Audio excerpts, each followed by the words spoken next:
다 같이 성경을 들고 일어서시기 바랍니다. 봉독해 드릴 하나님의 말씀은 창세기 32장 1절에서 12절 말씀까지를 제가 봉독해 드리겠습니다. 이것은 하나님의 말씀입니다. 야곱이 길을 가는데 하나님의 사자들이 그를 만난지라. 야곱이 그들을 볼 때 이르기를 이는 하나님의 군대라 하고 그 땅 이름을 마하나임이라 하였더라. 야곱이 세일 땅 에돔들에 있는 형 에서에게로 자기보다 앞서 사자들을 보내며 그들에게 명령하여 이르되 너희는 내 주 에서에게 이같이 말하라. 주의 종 야곱이 이같이 말하기를 내가 라반과 함께 거류하며 지금까지 머물러 있었사오며 내게 소와 나귀와 양떼와 노비가 있으므로 사람을 보내어 내 주께 알리고 내 주께 은혜 받기를 원하나이다 하라 하였더니 사자들이 야곱에게 돌아와 이르되 우리가 주인의 형 에서에게 이른즉 그가 400명을 거느리고 주인을 만나려고 오도이다.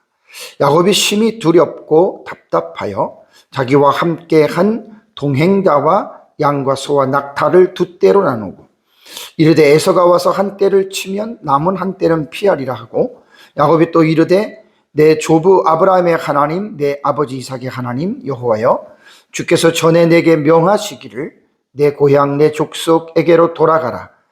내가 네게 은혜를 베풀리라 하셨나이다. 나는 주께서 주의 종에게 베푸신 모든 은총과 모든 진실하심을 조금 더 감당할 수 없사오냐.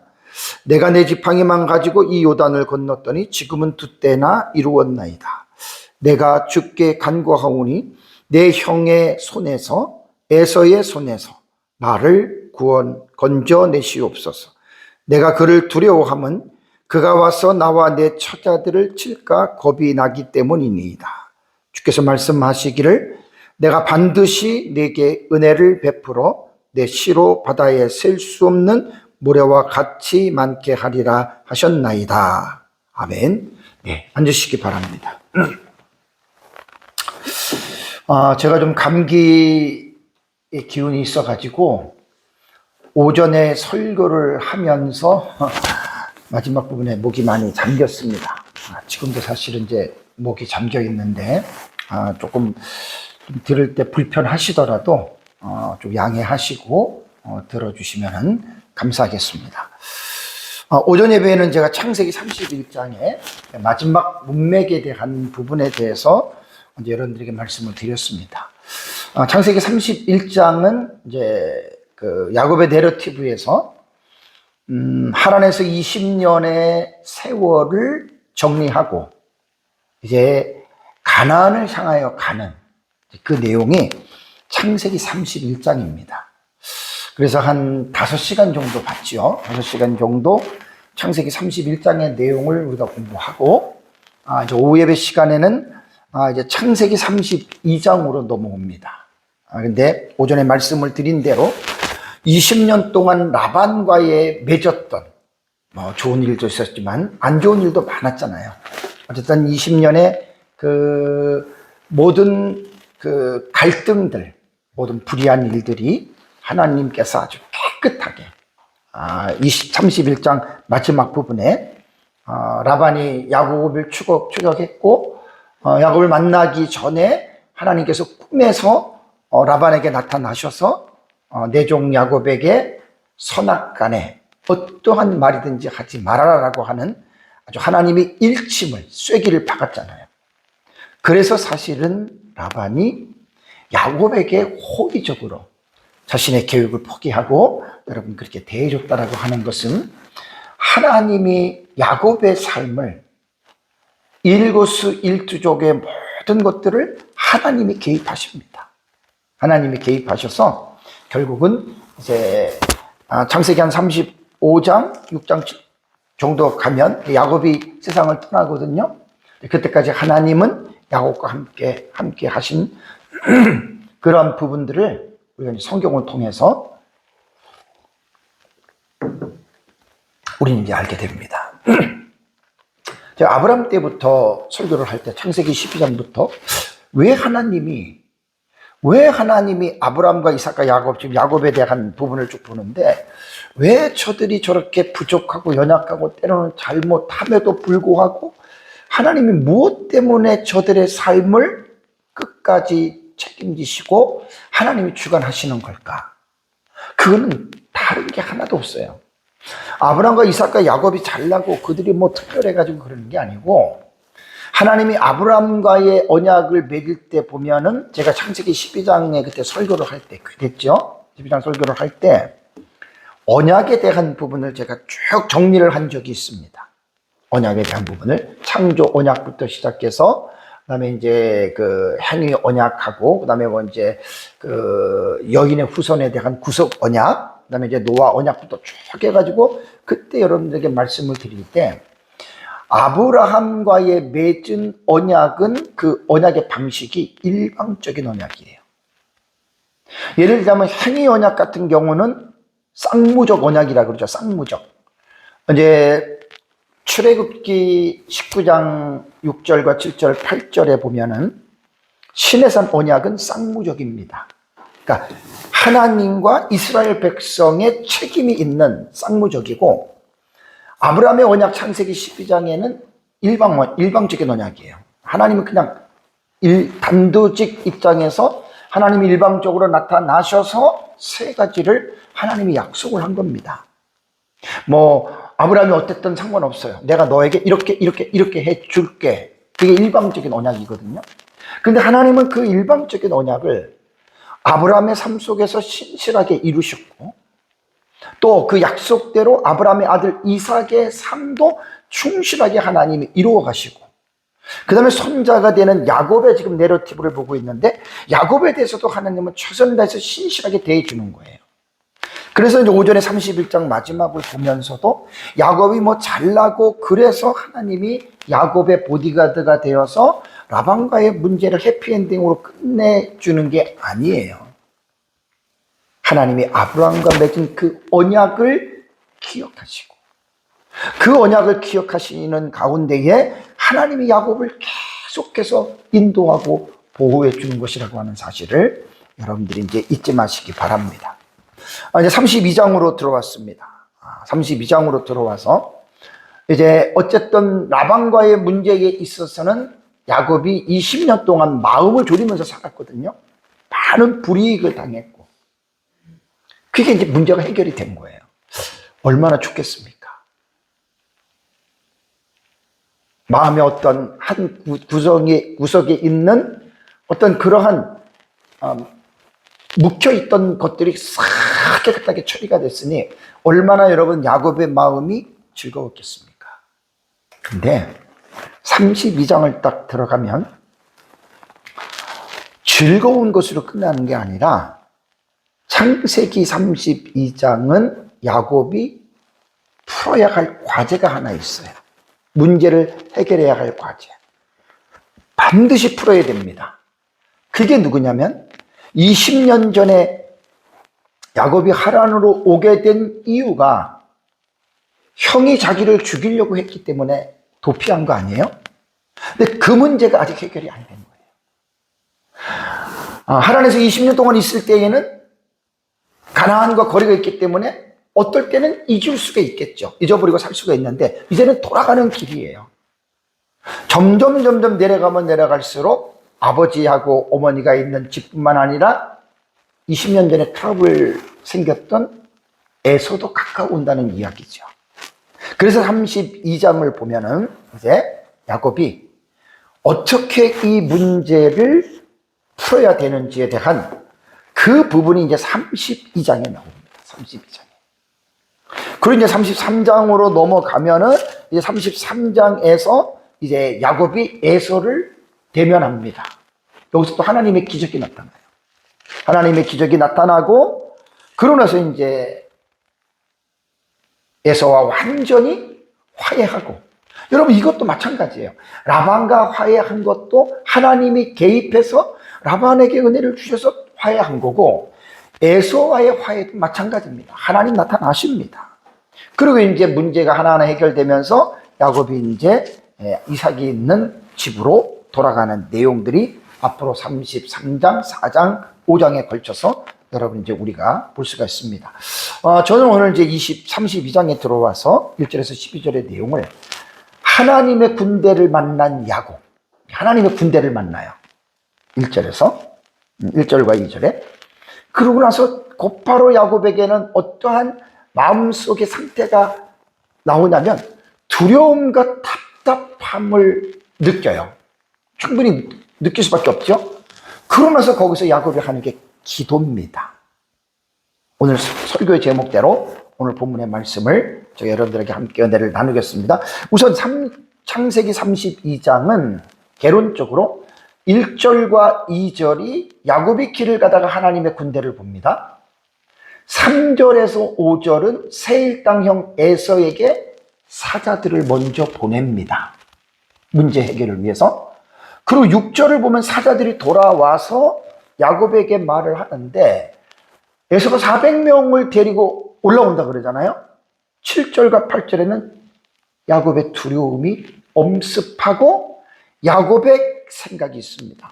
그리고 이제 9절에서 12절, 이번 시간 여기까지 설교하는 거거든요. 9절에서 12절에는 야곱이 하나님께 기도하는 내용입니다. 기도도 상당히 배울 게 많아요. 그러고 나서 이제 12절과 23절을 보면은 야곱이 인간적인 술책, 꽤나 계획이죠. 인간적으로 하고, 그 다음에 이제 마지막 24절에서 32절이 약복강이라고 하는 그 약복강에서 우리가 잘 아는 하나님과 씨름해서 여기서 이기는 그 내용을 이제 이게 32장의 내용입니다. 자, 그러면 먼저 32장 1절 먼저 말씀을 보겠습니다. 어쨌든 전장에서 라반과의 20년 동안의 악연이 깨끗하게 정리가 되고 해피엔딩으로 끝나지요. 자, 그리고 이제 32장 1절에 야곱이 길을 가는데, 야곱이 길을 갑니다. 야곱이 갔다, 길을. 근데 길을 가는데 누구를 만나요? 하나님의 사자들이 그를 만난지라. 그러니까 야곱이 만난 게 아니라 하나님의 사자들이 야곱을 만나줍니다. 자, 이것도 다 하나님의 의도가 있습니다. 히브리어 본문은 보통 우리가 히브리어 본문을 볼 때 주어, 동사가 먼저 나오죠. 그죠? 동사. 그 다음에 주어가 나오는데 32장은 주어가 먼저 나와요. 그 다음에 동사가 나와요. 그 다음에 목적어가 나와요. 자, 이럴 때는 제가 항상 말씀을 드리잖아요. 히브리어 기본적인 구문론에서 이 순서가 도치가 될 때는 그냥 도치가 되는 게 아니에요. 이유가 있어요. 그래서 맨 앞에 위치한 단어를 한번 살펴보시면 그것을 기본적인 문구에서는 아니지만 다른 어떤 그 단어가 도치가 되면 이 앞에 나오는 사실이 이게 명사든 주어든 부사든 전치사든 상관없어요. 그것을 강조하는 것이라 그랬죠.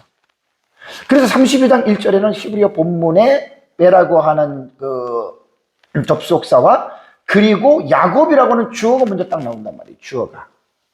주어가 먼저 나오고 할라크 갔다 완료형 동사거든요. 그러면 여기서 우리가 뭘 느끼게 되냐면 원래는 갔다 그리고 갔다 야곱이 이렇게 나와야 되는데 주어가 먼저 딱 나왔다는 말이에요. 주어가. 그러면 이거는 의도적이에요. 모세가 창세기를 기록을 했는데 하나님의 그 인간 세상에 나타나는 그 역사들을 인간의 언어를 통해서 저작인 모세를 통해서 기록을 하는데 의도가 있어요. 의도가. 그냥 모세가 순서를 잊어버리고 그냥 아이고 내가 주어 먼저 써볼까 그렇게 쓴 게 아니라 의도적인 부분이 있다라고 하는 말입니다. 어떤 의도가 있느냐면 31장 55절은 라반의 행동을 묘사하면서 끝나지요. 딸들과 손자들에게 입맞추고 돌아갔지요. 그리고 32장에 들어오면 라반은 이제 안 나옵니다. 32장에 들어와서 내러티브의 초점, 내러티브를 이끌고 가는 주인공이 누구냐면은 야곱입니다. 그래서 야곱을 동사를 바꿔가지고 주어를 배치시켰다. 그런 말이고요. 또 하나는 바보개석법 대부분 히브리어 구문은 미완료잖아요. 그죠? 이거 완료형이에요. 그러니까 미완료냐 완료냐에 따라서 달라요. 대부분 히브리어는 서사적인 본문을 볼 때는 와우 바보개석법 갈 미완료가 계속해서 이것이 이제 서사를 이끌어 가잖아요. 근데 여기서 보면은 바보개석법 미완료의 구조가 깨어지고 바보개석법과 주어가 나오잖아요. 동사가 아니에요. 주어가 나오는 거예요. 이것도 앞에 라반과의 갈등이 완전히 종결되고 새로운 국면을 알리는 거예요. 왜? 계속 바보개석법 미완료, 바보개석법 미완료 하다가 바보 주어 완료가 나올 때는 이전의 흐름과는 다르다라는 말입니다. 요거는 우리가 성경을 읽을 때, 이렇게 돼서 이런 부분이 이렇게 지금 진행되구나라는 생각을 하게 됩니다. 자, 그러고 나서 이제 야곱이 길을 가는데, 1절에 길을 가는데, 아까 하나님의 사자들이 야곱을 만난지라라고 말을 했죠. 그죠? 하나님의 사자라고 하는 말은 뭐냐면, 말르아케 엘로힘이에요. 엘로힘 하나님이고, 원래는 멜라크거든요. 멜레크. 이게 이제 천사라는 말인데, 요거는 제가 지난주도 말씀을 드린 대로, 사자는 하나님에 의해서 이제 이게 두 가지 계열이 있죠. 인간 세상에서의 사자가 있고, 그 다음에 초자연적인 사자가 있다 그랬죠. 오늘 이제 이 본문에서도 초자연적인 사자, 지금 1절에 나타난 하나님의 사자들은 천사고, 그다음에 5절 부분으로 넘어갈 때 야곱이 사자를 보는 것은 사람입니다. 자기의 종들입니다. 그런 면에서의 차이가 있는 거죠. 그러니까 1절에 기록된 하나님의 사자는 바로 천사를 말합니다. 인간의 사자가 아닙니다. 히브리서 1장 14절을 보면 모든 천사들은 이라고 하면서 천사에 대한 언급을 합니다. 섬기라고 보내심을 받은 부리는 영들이 아니냐. 그러면서 구원받을 상속자들을 위하여 섬기라고 하나님이 천사를 보내셨다라고 하는데, 천사는 하나님의 명령하에 하나님의 뜻을 공식적으로 수행하는 존재들이 천사거든요. 여기서 이제 많은 오해를 하면 안 될 게, 모든 천사들은 섬기라고 보냄을 받은 부리는 영이다. 막 내가 이렇게 시키면 하는 영이다. 이렇게 생각할 수가 있죠. 근데 여러분, 천사는 인간이 부리는 게 아닙니다. 하나님이 부리는 거예요. 그래서 이제 그 다락방에 유광수 목사 측에서는 천사 동원서를 이야기를 합니다. 이런 말씀을 가지고 천사는 부리는 영들이다. 그러니까 실제예요. 내가 급해요. 택시를 잡아야 돼요. 택시가 안 와요. 어떻게 한 줄 알아요? 내가 천사에게 명령하노니 빨리 택시를 잡아갖고 와. 실제적으로 그렇게 기도하는 사람들이, 그 계통의 사람들은 있었어요. 그렇게 인간이 천사를 부리는 영이 아니에요. 성경을 잘못 보면 별 회개망측한 그런 일들을 많이 합니다. 그러니까 이것은 하나님이 부리는 것이라고 하는 사실을 기억을 해야 되고요. 이 지금 본문의 내용은 뭐냐면요. 야곱이 20년 전에 에서의 낯을 피해서 하란으로 가던 중에 돌베개를 베고 잘 때 꿈속에 천사들을 만나지요. 그 장면이 오버랩이 되잖아요. 그죠? 20년이 지난 다음에 또다시 천사를 봅니다. 우리는 여기에서 야곱의 내러티브를 출생부터 죽음까지의 전체를 말하는 게 아니라 순간 어느 기점들이 있어요. 예를 들면 이제 이런 경우는 설명하기 좋은 게 뭐냐면, 하란을 갈 때와 하란을 돌아올 때잖아요. 그죠?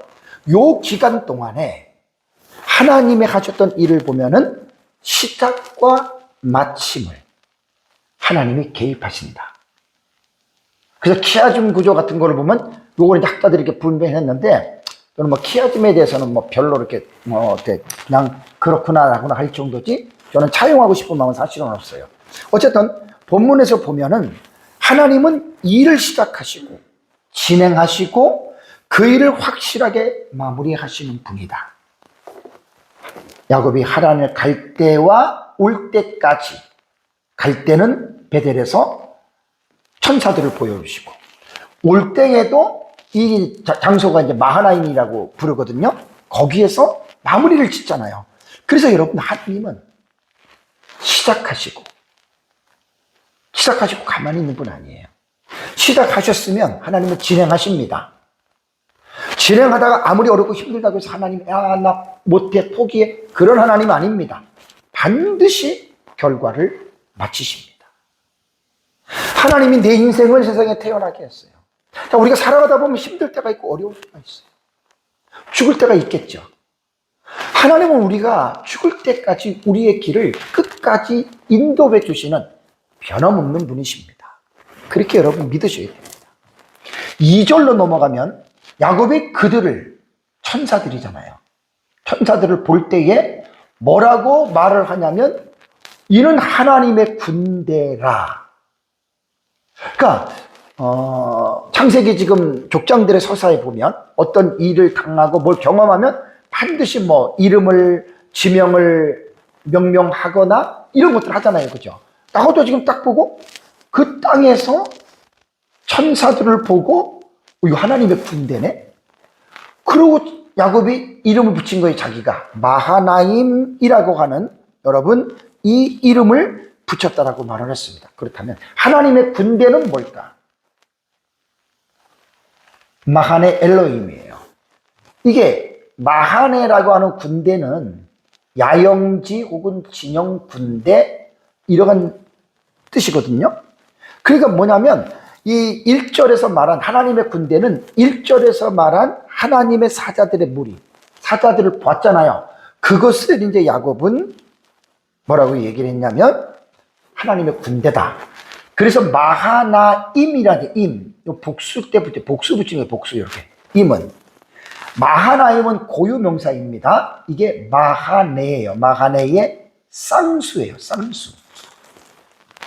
여기에서 이 마하나임은, 마하네라고 하는 뜻이 뭐냐면 두 진영입니다. 두 파트가 두 개라는 얘기예요. 두 진영은 뭘 말하냐면 눈에 보이는 세상의 영역, 눈에 보이지 않는 하늘의 영역, 이렇게 말하는 거예요. 마하네라고 말할 때는 바로 이 두 영역을 말을 하는 겁니다. 그럼 여기서 왜 하나님이 야곱이 살고 있는 세상 속에서 인간의 눈으로는 볼 수 없는 천사들의 무리를 보게 했을까? 그리고 그 이름을 마하네, 두 진영이란 말이에요. 그러니까 보이는 세상의 영역과 그 속에서 보이지 않는 하나님의 영역인 천사들의 군대를 왜 보여주셨겠느냐, 이 말입니다. 왜 그랬을까요? 야곱에게 뭔가 엑사시한 것을 보여주고 영적인 황홀경, 무아지경에 빠져가지고 있으라고 하나님이 보여줬을까요? 그건 아니에요. 왜냐하면 야곱이 지금 라반과의 문제는 깨끗하게 해결되고 처리가 됐지만 고향을 향하는 길에는 반드시 풀어야 할 숙제가 있다고 그랬잖아요. 그 에서와의 문제가 해결하는 거예요. 얼마나 여러분 이게 야곱에게 힘든 줄 압니까? 엄청나게 힘듭니다. 그러니까 하나님이 그걸 아시고 미리 앞서 야곱에게 보이지 아니하는 하나님의 진영을, 천사들의 무리를 야곱에게 하나님이 보여주신 거예요. 왜? 이렇게 생각하면 됩니다. 야곱아, 두려워하지 마. 염려하지 마. 걱정하지 마. 너가 지금 형 에서 때문에 너 마음 답답하고 불안한 거 내가 알아. 내가 지금 해석적인 차원에서 내가 지금 말을 해주는 거예요. 그러니까 이 마하나임이라고 하는 이 두 진영, 그 천사들의 무리를 보여주신 여러분, 이 이유는 바로 그러한 의도가 있는, 하나님이 야곱을 위로하고, 왜? 하나님은 야곱의 삶을 끝까지 책임지시잖아요. 베델에서 꿈꿀 때도 내가 삼촌네 갔다가 평안히 돌아올 때까지 내가 너를 떠나지 아니하며 내가 너와 함께 함이라고 말씀하셨죠. 근데 에서라고 하는 큰 복종의 문제가 있는데 하나님이 함께 하지 않으면 어떻게 됩니까? 죽을 수도 있는 문제 아니겠습니까? 그러니까 지금 야곱은 하나님의 의로운 오른손에 붙잡힌 사람이에요. 어떠한 일이 있더라도 하나님이 절대로 야곱을 거절하지 않습니다. 하나님의 편이 됩니다. 그래서 우리는 하나님께서 왜 야곱에게 눈에 보이지 아니하는 진영인 천사들의 무리를 보여주셨는가? 바로 그것은 우리들을 하나님께서 이제 야곱을 위로하고 야곱에게 은혜를 베푸시기 위해서 하나님께서 그렇게 하셨다라고 보는 것이 가장 옳습니다.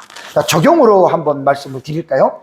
적용은 그렇습니다. 우리가 이 세상을 살아갈 때 정말 우리가 이 세상에서 이 세상의 임금이 공중권세 잡은 마귀잖아요. 그러니까 마귀가 지배하고 있는 이 세상에서 우리는 살아가지만 그렇기 때문에 우리는 이 세상에서 우리는 사실 완전하지 않고 불완전한 삶을 살아가는 우리들입니다.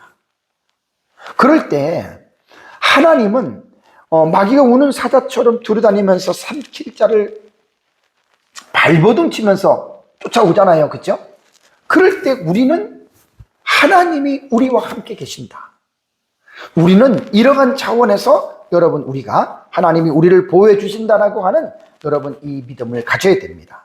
그래서 여기 마하나임이라고 하는 말은요, 단순한 지명을 넘어서 죄와 불의가 만연한 이 세상이라는 진영 속에 하나님의 초자연적인 군대가 언약 백성인 우리를 보호하고 계신다라고 하는 든든한 소망을 주는 증표로 저와 여러분들이 받아들이시기 바랍니다. 자, 그러고 나서 이제 3절의 말씀으로 넘어가면 야곱이 세일 땅 에돔들에 있는 형 에서에게로 자기보다 앞서 사자들을 보냈다. 이게 말라킴이에요.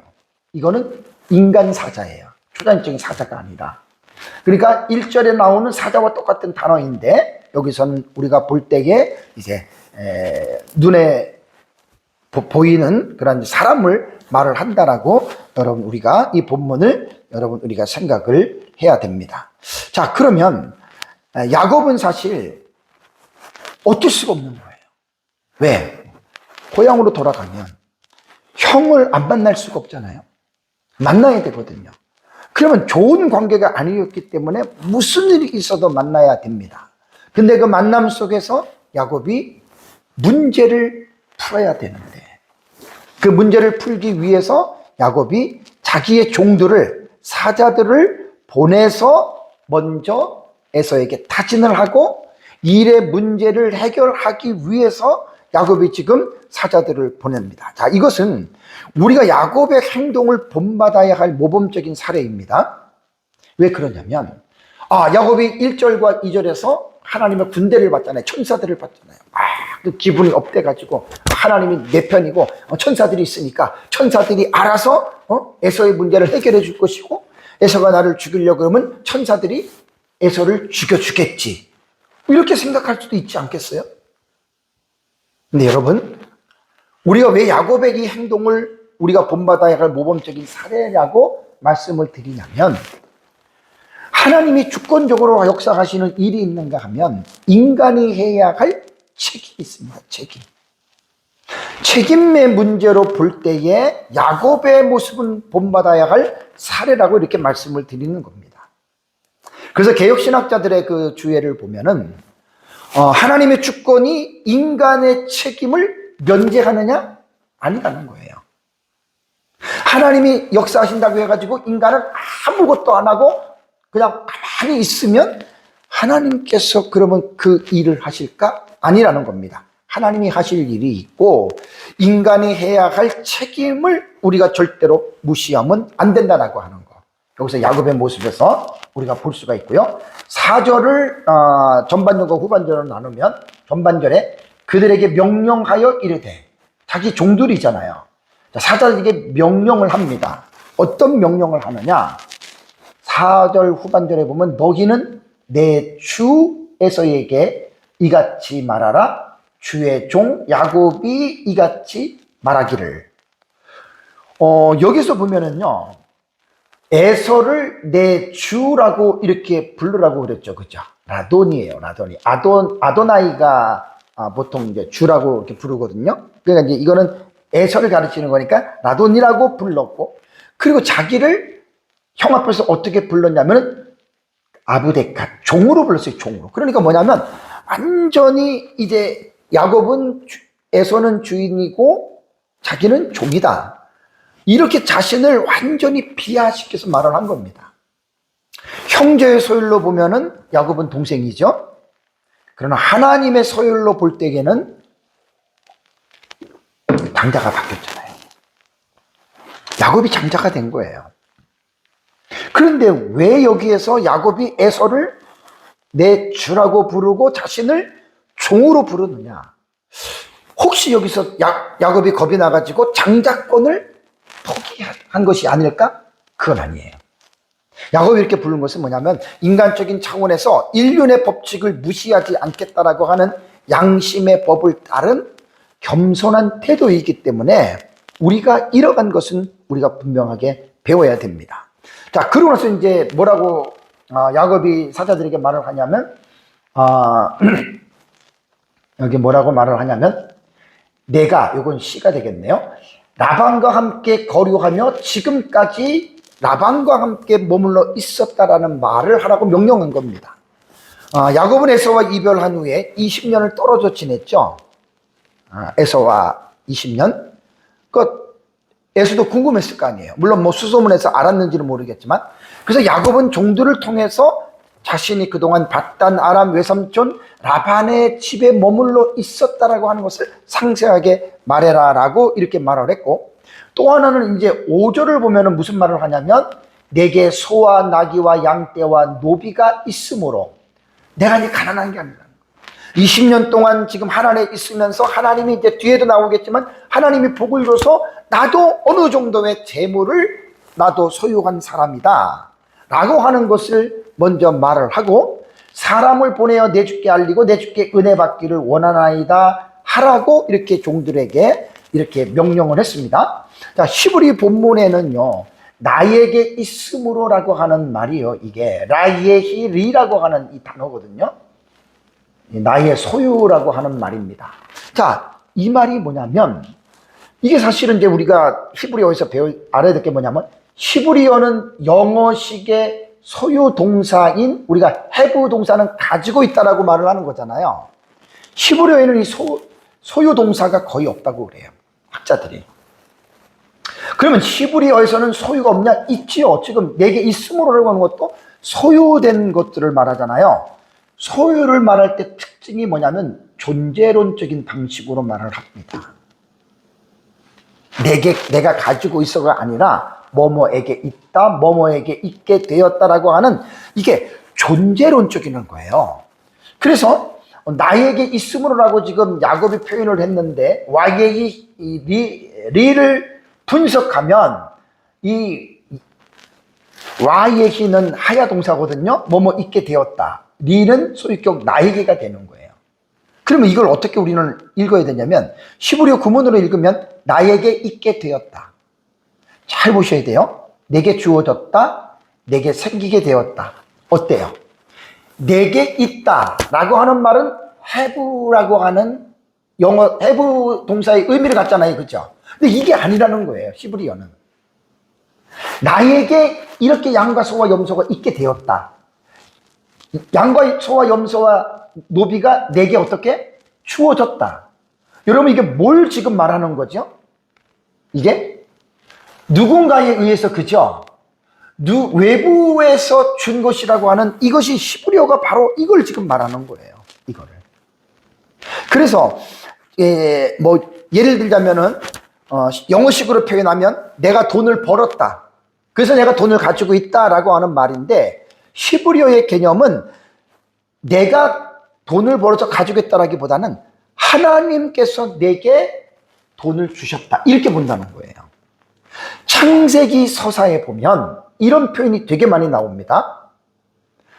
야곱의 내러티브에서 우리가 두드러지게 나타나는 게 뭐죠? 하나님이 번성케 하셨고 하나님이 나를 보호하셨고 하나님이 라반에게서 나를 건지셨고 하나님이 내게 양떼를 늘리셨다. 이러한 구문이 되게 많이 나오죠. 그죠? 바로 이런 부분을 여러분 우리가 잊지 말라는 거예요. 그래서 어떻게 보면 내게 있다라고 하는 말은 히브리어의 구문론으로 볼 때에는 내게 이런 것들이 주어졌다라고 하는 수동적 의미를 가지고 읽어야 된다는 말이에요. 이해되시죠? 그러니까 지금 다시 한번 볼까요? 여기 5절을 보면 내게 소와 나귀와 양떼와 노비가 있으므로, 이거를 이렇게 읽지 말라는 거예요.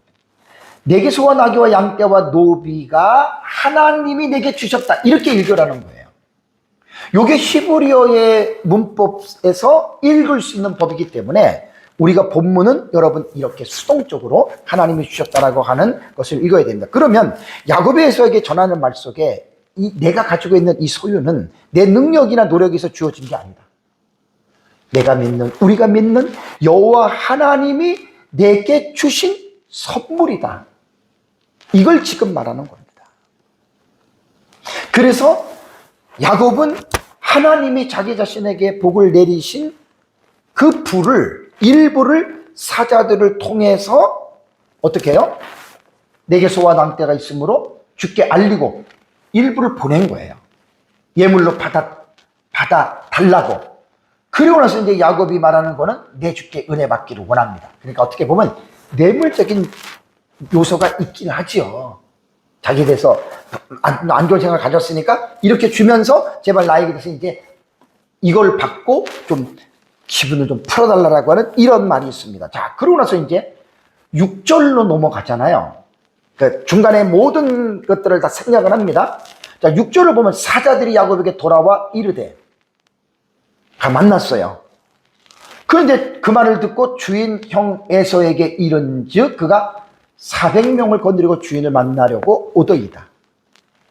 야곱이 내려온 걸 듣고 미리 준비했는지 아니면 사자들이 말을 듣고 왔는지 어쨌든 지금 이렇게 되는 거예요. 여기서 오더이다라고 하는 말이요, 분사거든요. 분사. 분사는 뭐지요? 진행하는 거잖아요. 오려고 합니다가 아니고 어떻게 해요? 오고 있는 중이다.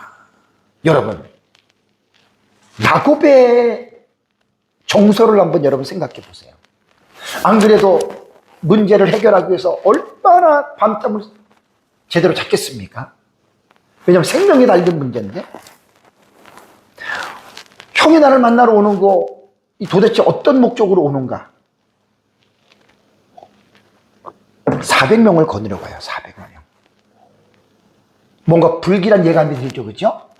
야곱도 이런 생각을 가진 거예요. 불길한 예감을 가진 거예요. 그래서 7절로 넘어가면 야곱이 심히 두렵고 답답해했다. 만약에 에서가 내 동생이 온다고 막 기뻐가지고 막 혼자 막 먼저 이렇게 오면 걱정할 필요 없잖아요, 그죠? 400명을 데리고 와요. 벌써 분위기가 달라지잖아요. 20년 전에 형 에서가 어땠습니까? 창세기 27절 41절에 부모님이 돌아갈 때가 가까웠으니 내가 내 동생을 죽이리라. 죽이겠다. 그 생각이 당연히 떠올랐겠죠. 그리고 야곱이 이런 생각을 합니다. 자기와 함께한 동행자와 양과 소와 낙타떼를 두 떼로 나눕니다. 여기서 이제 야곱의 생각이 있는 거예요. 두 떼로 나눈 이유가 뭐냐? 에서가 와서 한 떼를 치면 남은 한 떼는 피하리라. 제가 지난번에도 말씀드렸죠. 야곱이 머리가 되게 비상한 사람이에요. 되게 똑똑한 사람이에요.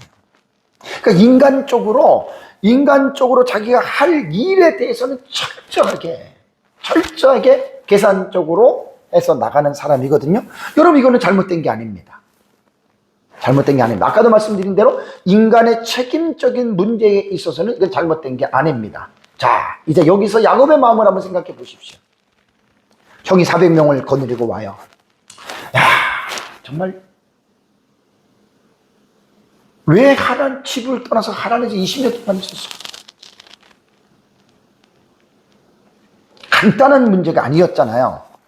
그러고 나서 이제 9절부터 12절까지 야곱의 기도가 나와요. 근데 창세기를 보면 성경의 최초로 정형적인 기도, 정상적인 형식을 갖추고 한 기도가 창세기 32장 9절에서 12절에 야곱의 기도라고 그래요, 학자들은. 최초예요.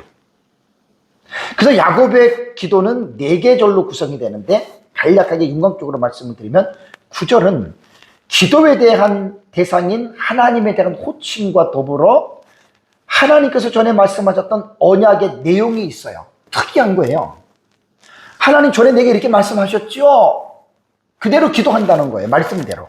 이게 9절의 내용이고, 10절은 하나님 앞에서 그 기도가 보면 자신의 겸손, 이게 좀 기가 막힌 내용입니다. 자신의 겸손한 그대로 고백을 하고, 11절을 넘어가면 자기가 지금 처해져 있는 그 절박한 상황이잖아요. 에서가 지금 400명을 이끌고 올라와요. 자기는 죽을 수도 있어요. 여러분, 마음이 절박하지 않겠어요? 얼마나 간절하겠습니까? 11절은 그 내용이고, 12절은 또 야곱이 어떻게 기도하냐면 하나님이 전에 말씀하신 대로 그 언약의 말씀을 붙잡고 기도를 해요. 되게 지금 중요한 말입니다. 자, 한 20분도 안 남은 것 같은데, 요 너무 이제 중요한데 이 부분을 제가 이제 정리해서 말씀드릴게요. 우선 9절부터 보겠습니다. 9절. 9절을 보면은 야곱이 내 조부 아브라함의 하나님, 내 아버지 이삭의 하나님 여호와라고 부릅니다. 야곱이 이렇게 호칭한 의미가 뭐죠?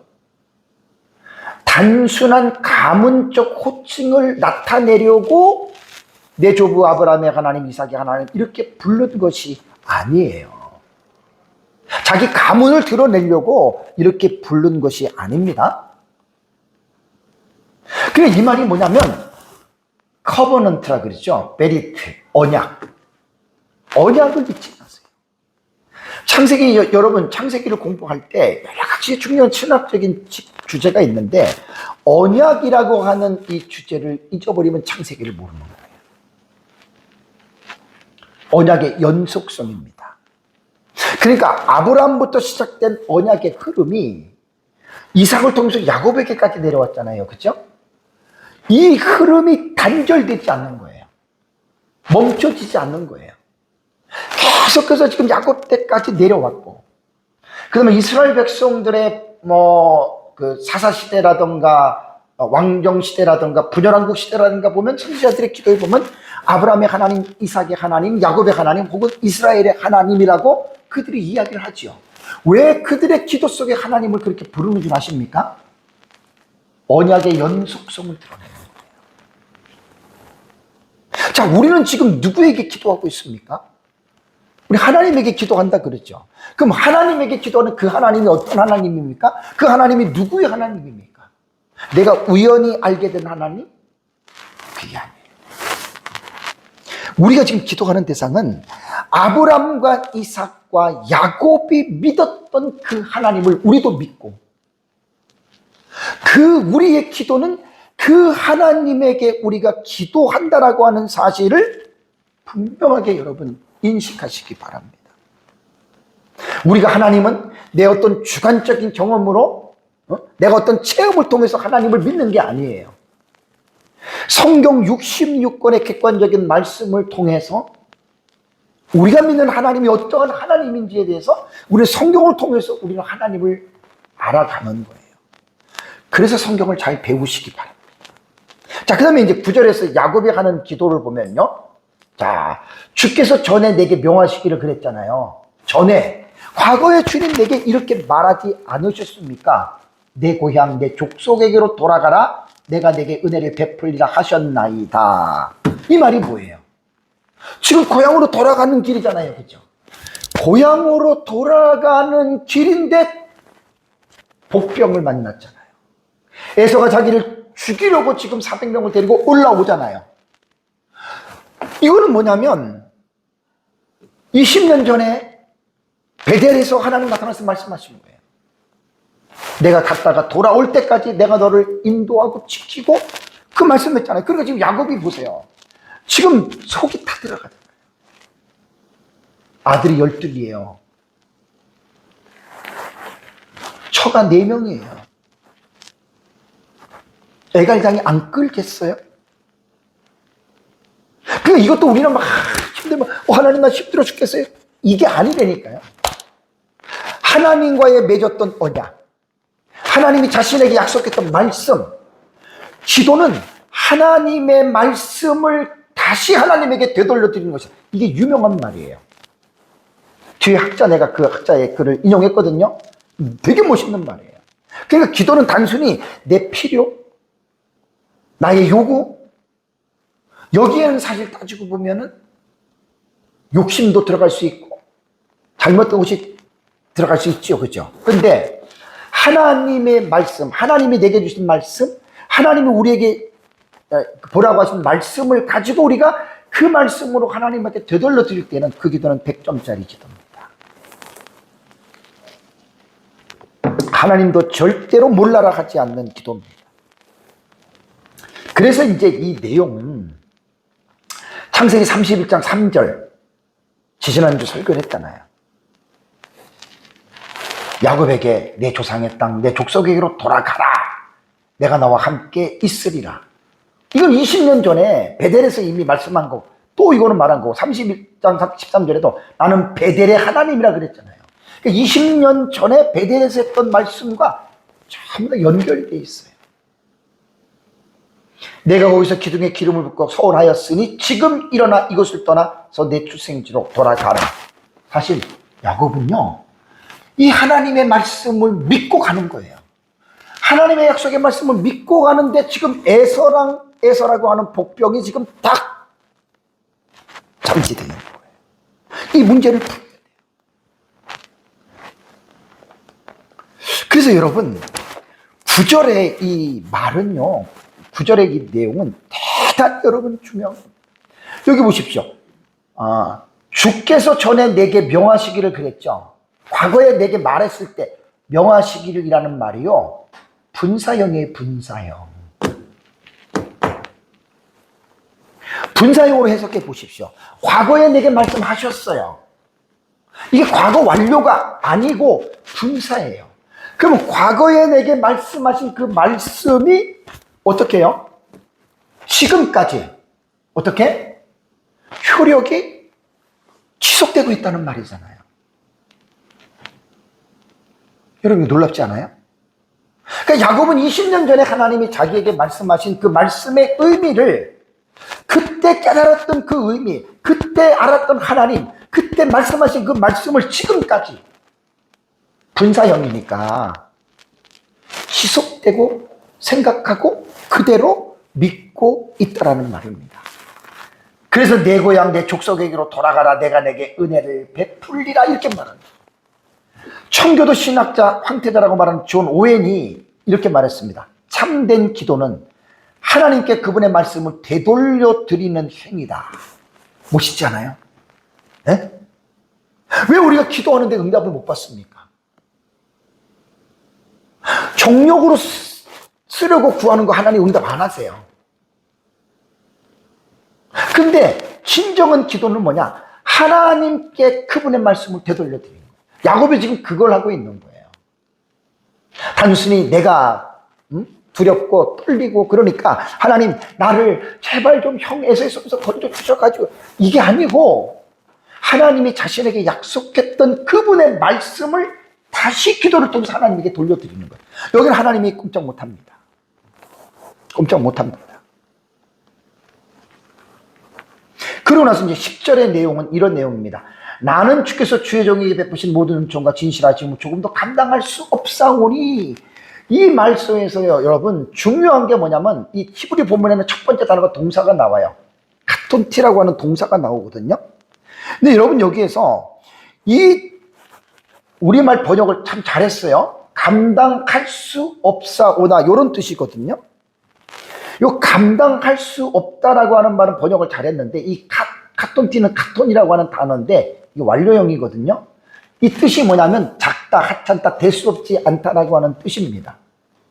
근데 여기서 이 동사는요, 정상태 동사라 그래요. 혹은 상태 동사.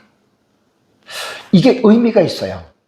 보통 우리는 동사 그러면 뭘 동사가 우리에게 묘사해 주는 거죠? 동작을 묘사해 주죠.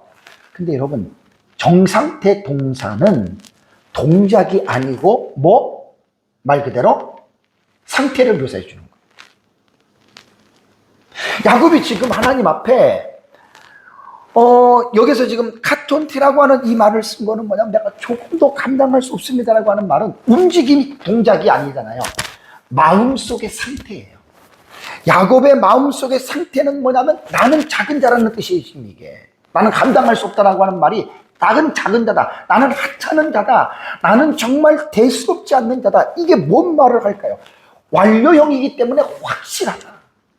나는 정말로 작은 자고, 완료형이 그런 뜻이잖아요. 확실성. 그런 칼은 능동태이기 때문에 자기 스스로가 그 고백을 하는 거예요. 되게 올바른 고백입니다. 그러니까 야곱이 오전에도 말씀드린 대로 라반 밑에서 그 속에 있는 옛 자아가 깨어지고 부수어지고 완전히 하나님 앞에 겸손한 사람으로 야곱이 어느 정도 성숙을 했기 때문에 이런 고백을 하는 거예요.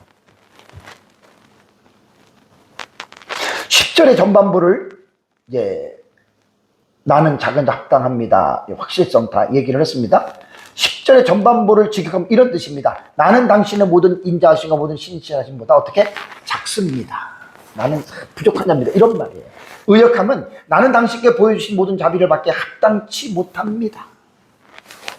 그만큼 야곱이 겸손해졌다는 거예요. 그래서 야곱의 고백은 단순한 자기 평가가 아닙니다. 창조주 하나님 앞에서는 인간의 무지와 무능을 진솔하게 고백하는 거예요. 진솔하게. 야곱은 하나님 앞에 자신의 공로를 하나도 내세우지 않았습니다. 오직 겸손의 자리. 사실 하나님 이거 정말 기뻐하십니다. 사람들이 얼마나 하나님 앞에서 그 다음에 10절을 볼까요? 10절을 보면 내가 내 지팡이를 가지고 이 요단을 건넜더니 지금은 두 때나 이루었나이다라고 하는 고백을 하죠. 여기서 보면은 중반절에 중반물이 그런 동사가 베푸신이거든요. 행하다 그런 뜻인데 이 뜻도요. 당신이 행하셨습니다라는 고백이에요. 아까 잠깐 여러분들에게 제가 문법 말씀드린 거 있잖아요. 그죠? 내 힘, 자신의 힘과 노력으로 이루어진 게 아니라는 거예요. 지금 이 문법을 통해서 읽으면 내가 감당할 수 없다. 작은 자다, 부족하다. 그리고 지금 이것도 뭐냐면 내 힘과 노력으로 한 게 아니다. 칼 완료 2인 단수니까 당신이 행했다는 거예요.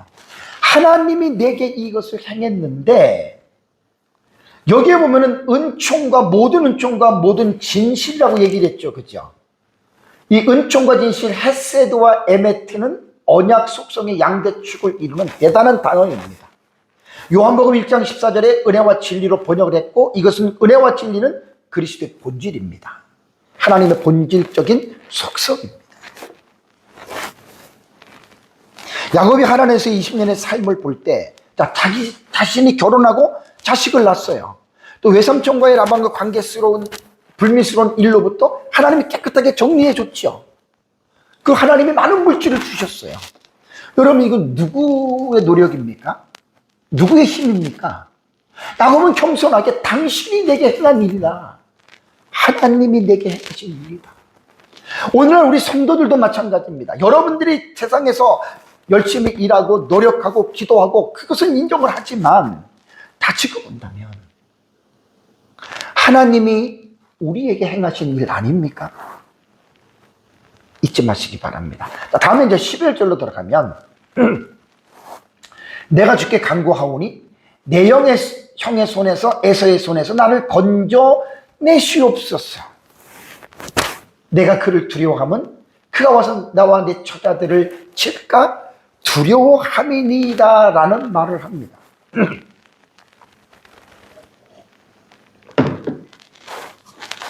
나를 건져내시옵소서. 명령형인데 그 명령형 다음에 하칠렌이라고 하는 단어에 이 불변화사라 그래요. 조사. 나가 뒤따라요. 이거는 겸손한 청원으로 해석을 합니다. 나를 건져줘 이게 아니고 이 불변호사 나가 붙으면 부디 나를 건져주십시오. 제발 나를 건져주십시오. 그러니까 문맥에 그걸 같이 보는 거예요. 왜 건져주느냐? 키 아시죠? 키. 이유 접속사. 뭐뭐 때문에. 뭐뭐 이유로 그런 거잖아요. 야레가 뭐냐면 두려워한다는 거예요. 이것도 아까 말씀드린 대로 어떤 사전에는 이 야레를 형용사로 말하는 것도 있고 어떤 사전에는 칼분사 혹은 정상태 분사로 봐요. 정상태 아시겠죠? 아까 스타티브 벌브예요. 정상태 동사는 상태 동사는 동작이 아니라 그랬죠. 그죠?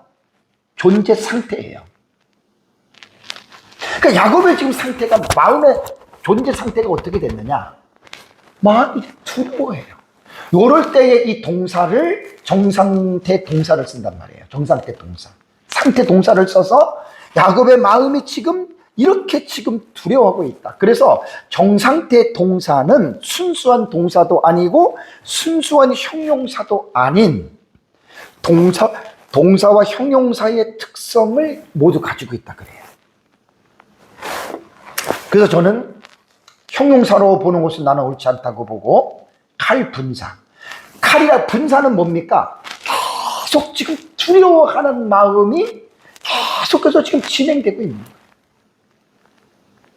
문제가 해결되지 않고는 야곱은 이 문제가 절대로 두려움이 떠나지 않습니다. 두려움의 근거는 뭐냐면 그가 와서 에서가 와서 내 처자들을 칠까 겁이나. 처자라고 하는 말이 있잖아요. 어머니를 자식들 위에 자식들과 함께라는 말입니다. M이라고 하는 어머니예요. 자식들 위에 이런 뜻이에요. 이거는 고대 근동에서 무차별 학살을 묘사하는 속담적 정형구입니다. 그래서 야곱이 두려워했던 거예요. 자기 부인들, 아이들을 죽일까 봐. 그래서 이제 마지막 12절에 주께서 말씀하시기를, 또 보세요. 주께서 말씀하시기를 그러잖아요. 아까 존 오웬이 말한 대로 진정한 기도는 하나님의 말씀을 다시 하나님에게 되돌려 드리는 것이 그게 진정한 기도다. 멋있는 말이죠. 주께서 말씀하시기를 전에 내가 반드시 내게 은혜를 베풀어 내 시로 바다에 셀 수 없는 모래와 같이 많게 하시리라 라고 이렇게 말을 합니다. 이것도요 여러분, 히브리 문맥으로 보면 첫 번째 단어가요 동사가 아니에요. 인칭대명사가 이거는 나와요. 아타, 인칭대명사. 응? 바브 접속사잖아요 이게. 그리고 당신이 하나님을 말하는 거거든요. 그리고 당신이 아마르타다 말씀하셨습니다 이 말이에요. 과거에 주님이 이렇게 말씀하지 않아요. 그래서 여기서는 이 아타 인칭대명사를 하나님을 지금 강조하는 거예요. 일반적인 것 같으면 아마르가 먼저 나오고 그 다음에 아타라고 하는 2인칭 대명사가 나오겠지만 히브리 원문의 11절을 보면 대명사가 먼저 앞에 탁 나온다니까요. 그 다음에 동사가 나오는 거예요. 당신을 강조하는 거예요. 하나님을 강조하는 거예요. 하나님이 말씀하시지 않았습니까? 놀랍습니다. 완료태입니다. 이미 과거에 하신 말씀을 그대로 말을 하고 바다의 모래같이 쭉 이야기를 하면서 야곱은 주께서 말씀하시기를 하면서 이제 반드시 내게 은혜를 베풀어. 그 내용은 제가 설명을 안 해도 여러분들이 아마 아실 겁니다. 내게 은혜를 베풀어. 이것도 지금 동종어인데 이게 야타브라고 하는 단어예요. 똑같이 야타브. 근데 앞에 거는 부정사 절대형이고 뒤에 거는 동사예요. 히필 뮤알료예요. 그러니까 이건 뭐냐면 강조잖아요. 강조. 은혜를 베풀어. 은혜 선. 부정사는 강조잖아요. 반드시 선을 베풀 것이다. 이런 뜻입니다. 그래서 이제 이 본문은 시간상 말하기가 좀 그렇네요.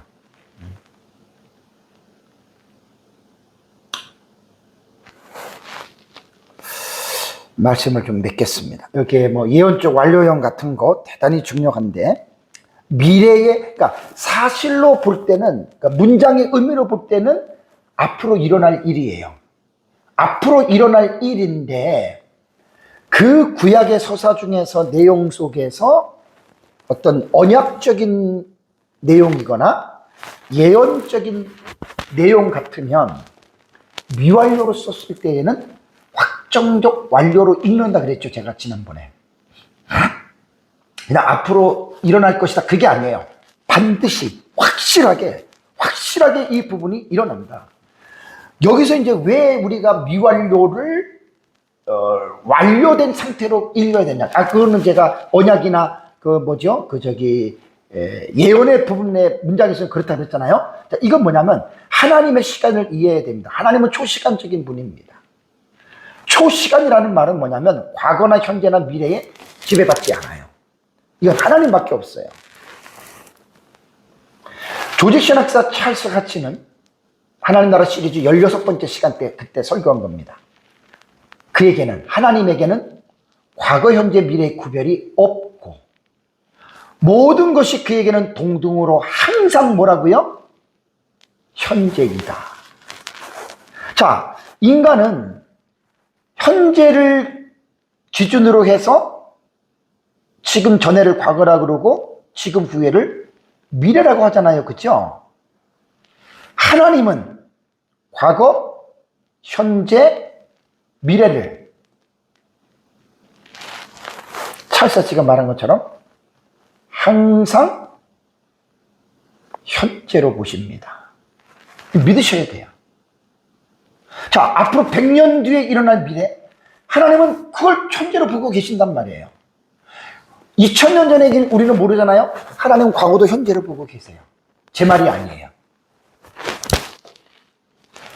사랑하는 성도 여러분, 창세기 32장은 야곱이 하나님에서 보낸 20년의 세월을 외삼촌 라반과 있었던 모든 부정적인 감정을 털어버리고 새로운 마음으로 귀향길에 올라가지만 형에서 풀지 못한 매듭으로 인해서 답답하고 두려운 마음을 가지고 있습니다.